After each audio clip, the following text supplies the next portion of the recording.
All right, welcome to this week's CFO Swinger Watch video. And today I have some great names to show you guys. As usual, you guys already know this. I'm going to be going over only the technical analysis of all the names I've chosen. Okay, so last week was a crazy week of volatility and a great week personally for me for a lot of gains. All right. Now, I'm able to steer through this volatility, but some of you guys may have seen the portfolio gone up and down quite rapidly and in a huge range, and it might have had a very emotional toll on you and effect. But trust me, as you gain more experience, you get a lot more comfortable with the overall market volatility that may come and go. All right, so last week, you guys can just observe the daily chart on SPY on SPY. S&P 500 ETF chart, right?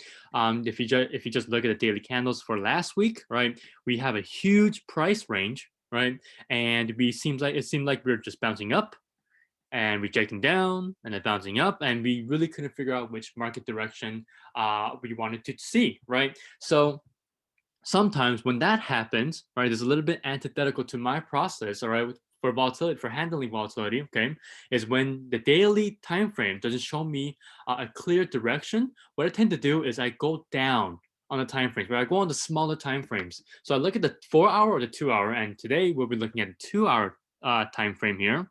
And if you look at the 2 hour, you guys can clearly see a range forming here, right? It seems like we have a nice new support around 405, right? But if you kind of look back, right? If you kind of look back when we first started crossing the 400s on SPY, we can clearly see, okay, when we started making a flag up here around the 404s to 46 range here, we made a pretty solid support around 405.30ish, right? And so now we're reacting off of that support two times already on this volatility. Okay, so now we've established this area around 405 to 406 as a huge area of demand. Okay, this is where buyers are at. Now, we've got an area of buyers settled here. Now we have to look for an area of sellers, right? The area of supply. Okay, so and you guys can clearly see we have a bunch of resistances as you head up higher and higher from the 405 to 406. Okay, but the major one that we see here, okay, is around 418. Okay, so whenever price hits 418 on SPY, all right, we tend to reject off of it, and sellers come in immediately. Okay, I mean, if you guys look at this hammer candle here, okay, this inverse hammer candle, inverted hammer candle, you can see that the volume coincides with it. As you guys can see right here, the volume pops up, all right, and then we start to move lower. All right. Now, obviously, I don't know what's going to happen the very next week. No one ever does. This new trading week. Okay. So we can go right back down again and then come right back up, reject at 418 and come back down again. Okay. So it might be another huge week of market volatility without any real market direction. However, if you guys have been reading my market summary in the past few weeks, I've said this already, right? The market needs a consolidation phase, right? Where we're just going sideways. It doesn't matter how big the price range is, right? I just want to see some type of a sideways movement where the market is not really making any specific uptrend or a downtrend, right? This is very healthy in the sense that, well, if you just look at where we were off from March 30th of lows, right, we've come a long way, okay? And what I mean by March 30th lows is last year, okay, during the COVID sell-off, right? So this big move from 400s to 422ish is already a big move in itself, right? So we are in dire need of a consolidation phase, right? And so this, I like what I'm seeing here, okay? But now, right, this is what I also call a price discovery phase as well, where the market initially starts off really volatile, okay, as it starts making a range, okay, as it's trying to figure out where it wants to see an area of demand and where it wants to see an area of supply. So we already established that, okay, last week, okay, and now what I want to see next is I want to see a tightening of the price, okay. The tightening of the price range is very important because once that is done, okay, once that is formed, then we can expect some type of an actual trend to form, right? An uptrend or a downtrend, whatever it may be. Okay, so all you guys need to know, okay, is know your levels. All right. So the levels I'm about to give you, make sure you guys write it down. All right. So make sure you guys watch out. As I stated before, the area of demand, 405 to 406. Okay. And then if we ever come back down and hit that this area of demand, we will most likely bounce. Okay. And if we do bounce, we also have another area of resistance that we have to go up and break out of before we hit the major resistance around 418, and that's around 411 and 50 cents. Okay, so 411.50 cents to 412 is a nice little resistance area that you guys might want to keep an eye out for. Okay, now the next one will be our major level of resistance, which is around $418. Okay, and so if you ever break that, we can potentially see new all-time highs again. Okay, I mean anything is possible in this market right now. All right, but I am really loving this observance of sideways, right? This price that's moving just sideways, right? I mean that's exactly what I wanted, right? And the market is in dire need of a consolidation phase. All right. Okay, so let's go to our first name, RPRX. Okay, you guys probably should have read the CFO Swinger Watch already, so you guys should know why I like this name. All right, so first off, we are making some type of a cup and handle chart pattern. It's a really big cup and handle chart pattern, right? So if I make my cup here, if I can find my curve, okay, if I can make a curve here, this kind of looks like a cup and handle, right? It looks like a regular cup, like a mug, right? So this is a cup and handle chart pattern, which it's usually a very bullish type of chart pattern, right? And so I would have already expected this to break out, but sometimes the handles take a long time to form, just like in this name, right? So let's look at this handle part. This handle part here is another subtype, another chart pattern here. Okay, not a subtype, excuse me, which is called a falling wedge or a descending channel. All right, so traders have asked me, and students from my the 4 weeks program have asked me in the past, how do you differentiate between a descending channel and a falling wedge, right? So a falling wedge, okay, a falling wedge usually has the descending lines of resistance and support meeting, okay, at a singular point. Okay, so let me kind of give you guys a visual here. So a falling wedge will most likely look like this, right? And they will most likely form a little tiny point here where they meet. All right, so it's a converging point here, right? Now a descending channel is exactly what a channel is, right? It's just making a nice channel here, and it's descending, right? And the price is just fluctuating back and forth, okay? Just like how it will be on a falling wedge, except the falling wedge, okay, the price range is getting tighter and tighter until it hits that area where the two lines are converging here.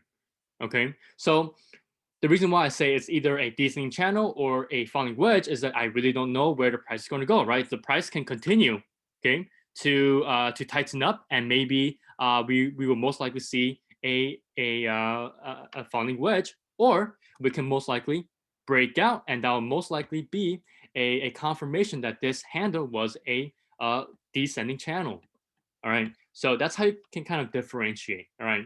But it's all subjective at this point, right? Of identifying chart patterns, especially when they look so similar. All right. So you guys can call it whatever. But most importantly, you guys should know your levels and your chart patterns.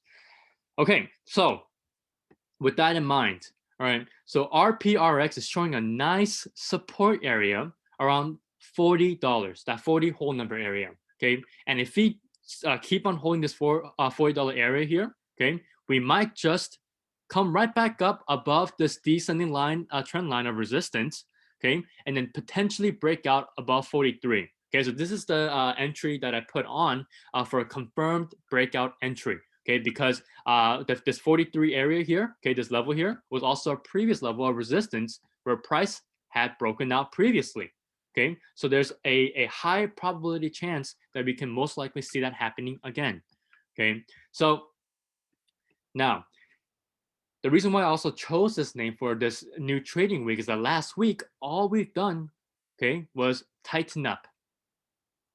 Okay, so if you guys look at this chart pattern here, about a couple weeks away, a month ago, okay, it did the same thing here. Okay, when we started to consolidate, okay, go sideways and tighten up in the low tiny range here near this descending trend line of support, okay, and then it broke out eventually above 42.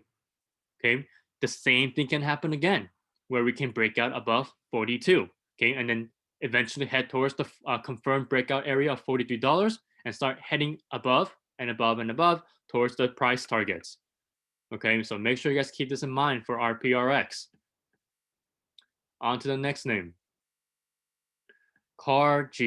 Okay, so this name was in last week's name, Swinger Watch list. Okay, now I want to put this in again because of how good it looks. Okay, throughout the whole market volatility, CARG was just relatively strong throughout the whole week. Okay, it barely moved. All right, and it's just stayed within its price range that it formed after this big initial move up after earnings. Okay, so let me kind of go down to the 2-hour time frame here. Okay, so it looks like right now we are just forming one of the perfect looking flags here. Okay, one of the textbook flags. All right, where we are just ranging, okay, between the support and resistance lines. Okay, and we're making that flag that we want to see on a bull flag. Okay, as you guys can see, if you guys don't know, a bull flag has a flagpole, and this flagpole is right here. Okay, where we had this huge move up. Okay, impulsive move up that makes it the pole, and then here we have the flag. Okay, this consolidation phase. Okay, so I do want to see a breakout of this name. Okay, above 29 for a confirmed entry. Okay, but there are also other ways to play his name in the event that maybe you want to take a little more risk and maybe profit a little more. You guys can get a long entry at a bounce. You have to remember, you have to see an actual bounce. Okay, at a support area around 27.50 around 27.80ish. Okay, so you guys might really have to confirm a bounce in order to get in long. Okay, but for now, I'm very bullish on this name and towards the end of 2021 as well. Okay, I explained that in last week's CFO Swinger Watch as the reason why I'm so bullish until the end of 2021. Okay, so you guys might want to go back to last week's. Okay, now here's the next name, Alibaba or BABA, Baba. Okay, so this is a name that I've been very bullish on throughout the whole of last year and this year.